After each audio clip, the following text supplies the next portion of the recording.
여러분 참 잘 나오셨습니다. 오늘 본문의 말씀 중심으로 죄 지은 사람 회복시키는 방법은 사랑입니다. 이런 제목으로 말씀을 나누겠습니다. 수컷 병아리가 알을 까고 나옵니다.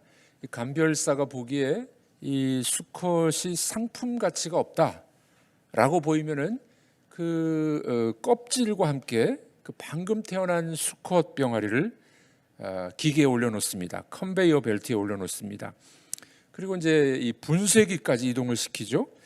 그 분쇄기는 날카롭고 두꺼운 톱니바퀴가 촘촘히 물려서 돌아가는 분쇄기입니다.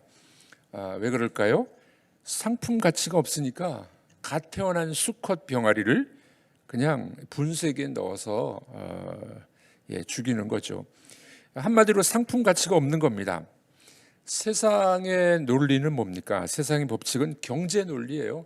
돈이 되느냐, 또 내게 유익하느냐, 여기에 따라서 결정하는 것이 이제 세상의 법칙입니다. 헨리 나우엔 박사님이 있었는데 지난 세계에 가장 존경받는 인물 중에 한 분이었습니다. 그럼 우리 이 목회자들이 인용하는 설교에서 가장 많이 인용하는 분 중에 하나이죠. 하버드 대학과 예일 대학에서 존경받는 교수로 재직하고 있었습니다. 그런데 그 편하고 좋은 명예가 있는 하버드 대학을 사임합니다. 사직하고 그 후에 이제 캐나다 토론토 교회에 있는 장애인 공동체로 가서 섬기게 됩니다. 데이트 브레이크 커뮤니티라는 곳인데 이 장애인들 공동체에 가서 사목 목회자로 일을 하게 됩니다. 거기서 그분이 처음 쓰게 된 책이 탕자의 귀향이라는 책입니다. 그 책에서 헨리 나우엔은 자기가 바로 탕자였다라고 고백하죠.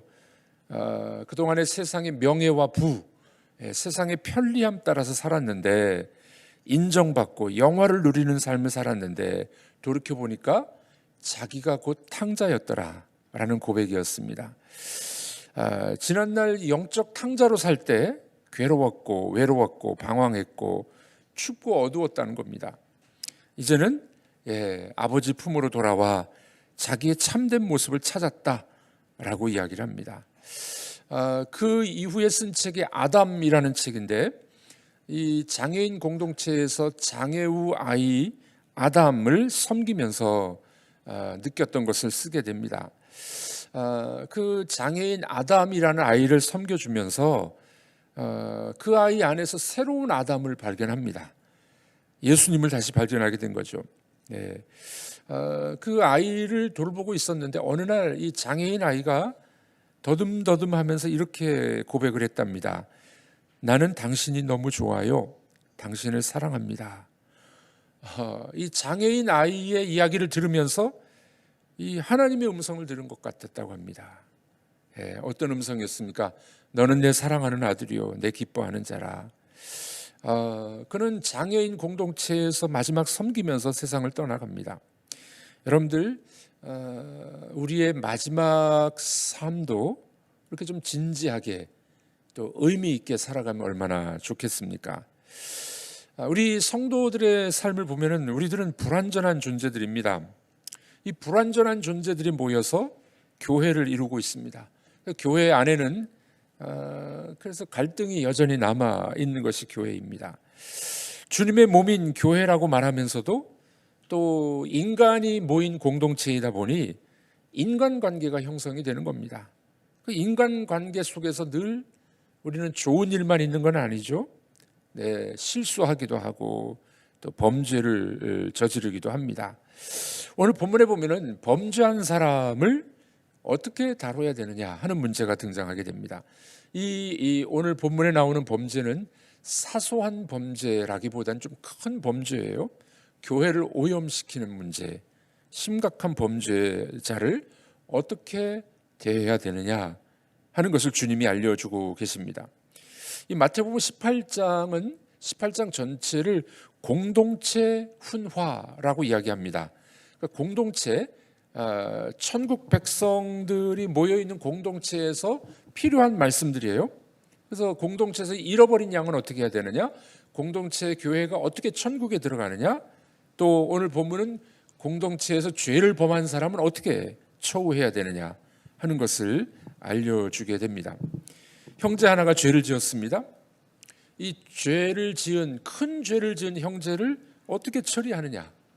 이걸 이제 일명 장로교에서는 권징 그렇게 이야기합니다.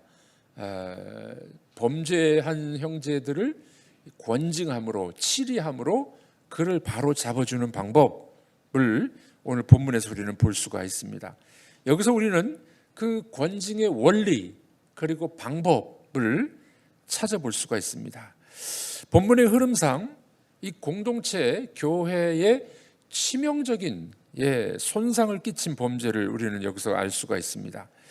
그래서 하나님의 영광에 손상을 끼쳤을 때 어떻게 그 죄인을 범죄자를 다뤄야 되느냐 하는 것을 우리는 볼 수가 있습니다. 자, 먼저 권징의 원리가 나옵니다. 권징의 원리. 주님의 말씀을 잘 읽어보면은 치리하고 권징하는데 벌을 주는 거잖아요. 벌을 주는데 원리가 있어요. 그 원리는 뭐냐면은 그 범죄자를 회복시켜 주기 위함이라는 겁니다. 세상의 법정하고 좀 다르죠. 세상의 법칙은 뭡니까? 죄 지은 사람 감옥에 넣어야 돼. 또는 벌을 줘서 다시는 죄를 짓지 못하도록 해야 돼. 물론 맞습니다만은 여러분들 범죄자들이 또 죄를 짓고 또 죄를 짓고 그러죠. 주님의 방법은 뭡니까? 이 벌을 주기는 주되 벌 주는 게 목적이 아니라 그 사람을 회복시켜 주는 거예요. 다시는 죄를 짓지 않도록. 그러려면 어떻게 해야 됩니까? 이것이 이제 오늘 본문의 핵심적인 내용이 됩니다. 교회 공동체에게 경각심을 불어넣고 죄를 지은 사람은 권징을 함으로 적절히 그 문제를 해결해야 된다는 겁니다. 자, 그러면 회복하는데 어떻게 해야 할까요? 오늘 본문 15절은 이렇게 이야기합니다. 읽어보겠습니다. 내 형제가 죄를 범하거든 가서 너와 그 사람과만 상대하여 권고하라. 만일 들으면 내가 내 형제를 얻은 것이요. 네. 자, 이렇게 권징을 하면은 우리 15절 끝에 뭐라고 나옵니까? 내가 너희 형제를 얻을 것이요. 그렇죠? 여기에서 우리는 힌트를 얻어야 됩니다. 벌을 주는데 그 벌 주는 걸 통해서 그 형제를 얻는 거예요. 회복시켜 주는 거예요. 회복. 그러니까 우리 교회에 있어서 권징의 목적은 형제를 얻는 겁니다. 회복시켜 주는 겁니다. 자, 여기서 강조점은 그 사람과만 상대하라. 내 형제를 얻은 것이요. 비밀의 원칙 그리고 사랑의 원칙입니다. 교회에서 죄 지은 사람을 다룰 때 비밀의 원칙과 사랑의 원칙이 있다는 걸 우리는 봐야 됩니다. 자, 그런데 이것이 쉽습니까? 어려운 이야기예요. 누가 죄를 지었습니다. 문제가 있습니다. 일이 일어났어요. 뭐가 먼저 납니까? 소문이 먼저 나요. 소문이. 누가 그랬대. 세상에 그럴 수가 있어. 그 비밀인 것처럼 말하지만 나중에 보면 다 알려진 비밀이 됩니다. 그러면 그 사람이 그 공동체에서 살아남을 수가 없어요. 그 공동체를 떠날 수밖에 없습니다. 자, 그러니 이 예수님께서는 어떻게 말합니까? 내 형제가 죄를 범하거든 가서 너와 그 사람만 상대하라. 1대1로 비밀을 지키면서 그렇게 처리하라는 것입니다. 자, 여러분들 우리가 알고 있지만 교회에서 그런 일이 쉽습니까? 나만 알고 잘 그분과 해결해야 되는데 소문을 내요. 소문을 내. 그러면은 그분이 교회에서 얼굴을 들지 못하고 교회를 떠나가게 됩니다. 그래서 지혜로운 방법이 필요합니다. 네, 한 형제가 죄를 지었을 때 소문 내지 말고 본인이 해결하든지, 어렵거든 담임 목사에게만 이야기하세요. 담임 목사는 어떻습니까? 그 형제 자매를 사랑하는 마음으로 회복시켜 주려는 마음이 분명히 있어요. 소문을 내지 않습니다. 담임 목사를 못 믿거들랑 어떻게 해요? 덕망 있고 참 믿음이 좋고 믿을 만한 분에게 말씀하셔서 그분이 지혜롭게 처리할 수 있도록 그렇게 해야 되는 것입니다. 자, 이렇게 하는 방법이 이유가 뭡니까? 그 형제를 회복시키기 위함이에요. 회복시키기 위함. 우리는 여기서 좋은 교훈을 받아야 됩니다. 죄 지은 사람이 있습니다. 문제가 있습니다. 자꾸 소문내지 마십시오. 이 사람 저 사람 말하면은 그 사람을 진짜 죽이는 겁니다. 갈라디아서 6장 1절 2절에도 이런 말씀이 있습니다. 다 같이 읽어보겠습니다. 형제들아, 사람이 만일 무슨 범죄한 일이 드러나거든 신령한 너희는 온유한 심령으로 그러한 자를 바로잡고 내 자신을 돌아보라. 너도 시험을 받을까 두려워하라. 너희가 짐을 서로 지라. 그리하여 그리스도의 법을 성취하라. 네, 온유한 심령으로 그런 자를 바로잡고, 온유한 마음으로 그 형제를 바로잡아주고, 그리고 어떻게 해요? 너도 그렇게 죄 지을까 조심하라. 너희가 짐을 서로 지라. 이 짐은 그 형제의 짐, 우리가 질 수 있는 짐, 그 형제의 짐을 같이 져주라는 겁니다. 이것이 뭐라고요? 그리스도의 법입니다. 그리스도의 법. 사랑의 법, 그리스도의 법이라는 것입니다. 자, 그러니 얼마나 참 고귀한 법입니까? 요즘 뉴스나 정치권을 보십시오. 뭔가 하나 꼬투리 잡히면 그냥 세상의 뉴스를 다 퍼뜨려 버려요.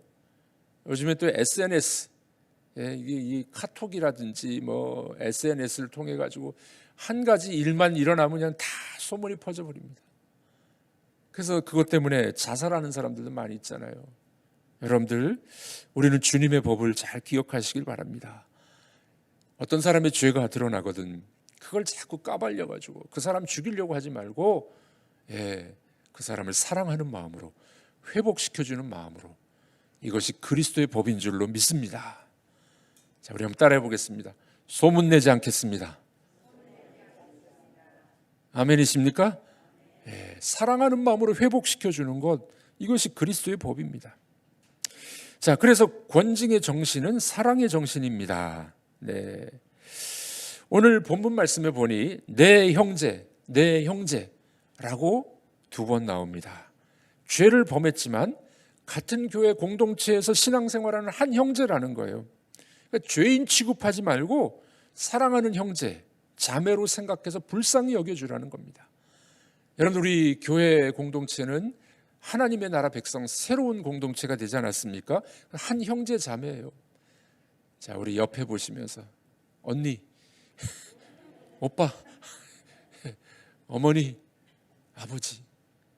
사도 바울이 그렇게 디모데에게 말했잖아요. 나이 많은 우리 이 자매들을 향해서는 어머니와 같이, 또 누이와 같이, 서로를 형제 자매로 생각하면서 불쌍히 여기는 것, 이 사랑의 정신이 아니겠습니까? 자, 그러나 그 죄 지은 것에 대해서 그걸 사랑하는 마음을 가지고 권징을 하는데 목적이 뭡니까? 회복입니다. 회복의 목적이 있습니다. 15절 마지막을 보면 이런 말씀이 나오죠. 권고하라. 만일 들으면 내가 내 형제를 얻은 것이요. 네. 그 형제를 다시 회복시켜 주는 겁니다. 권징의 목적은 죄를 벌하는 데만 있지 않습니다.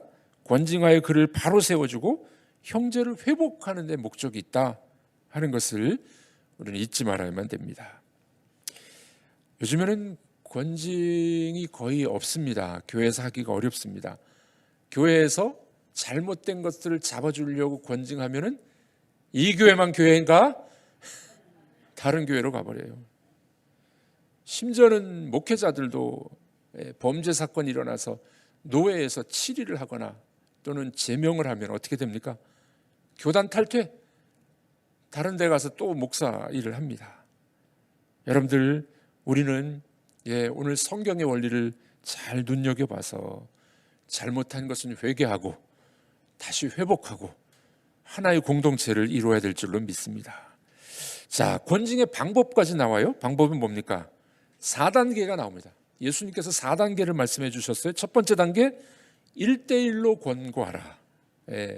1대1로 권고하라.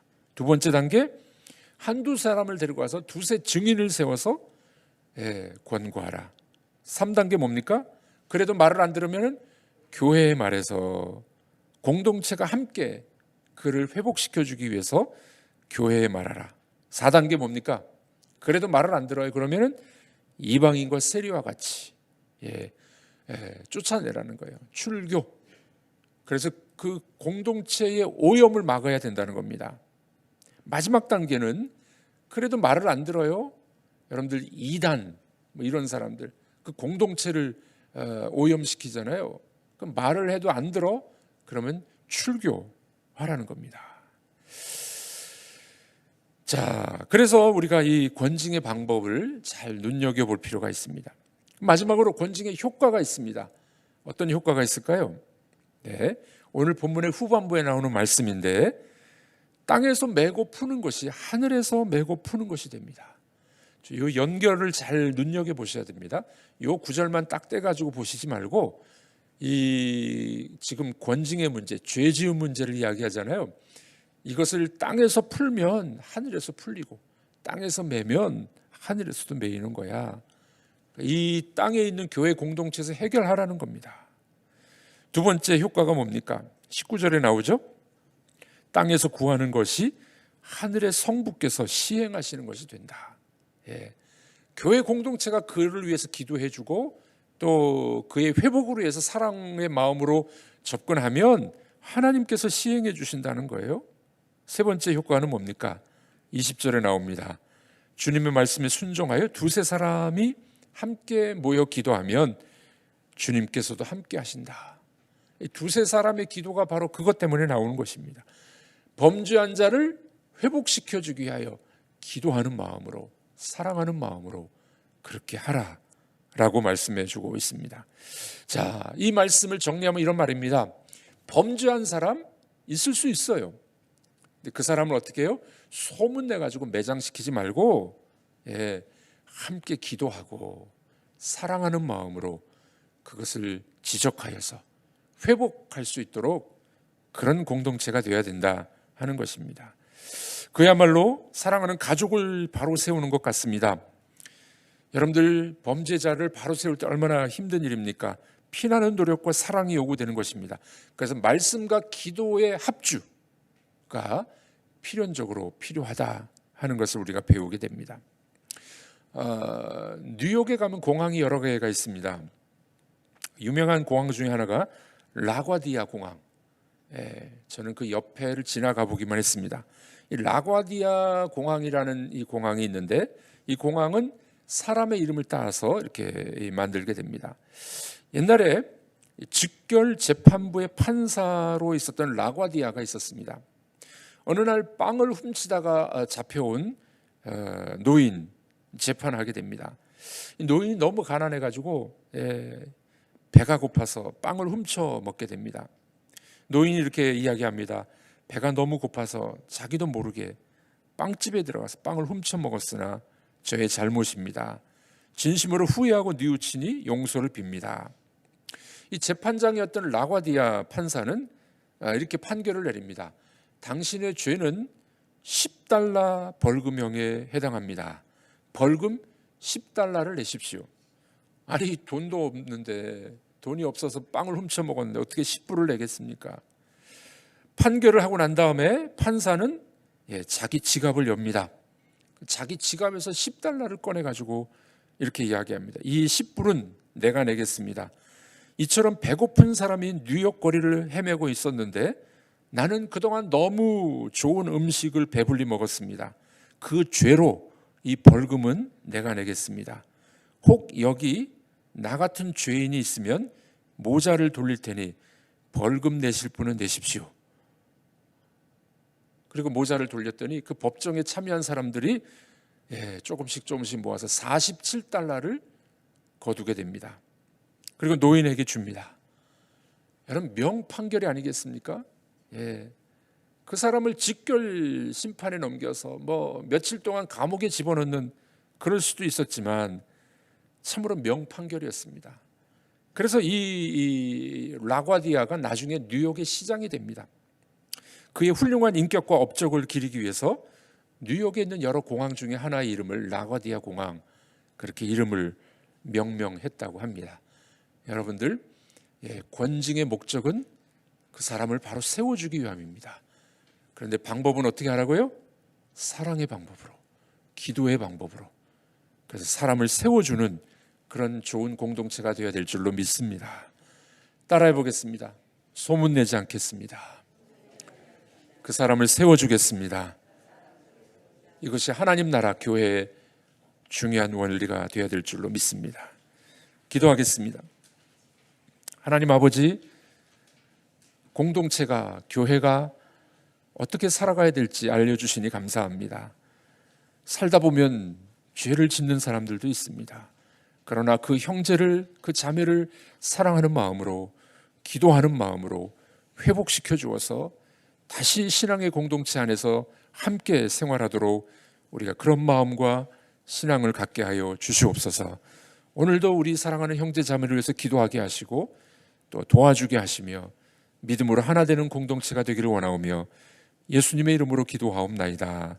아멘.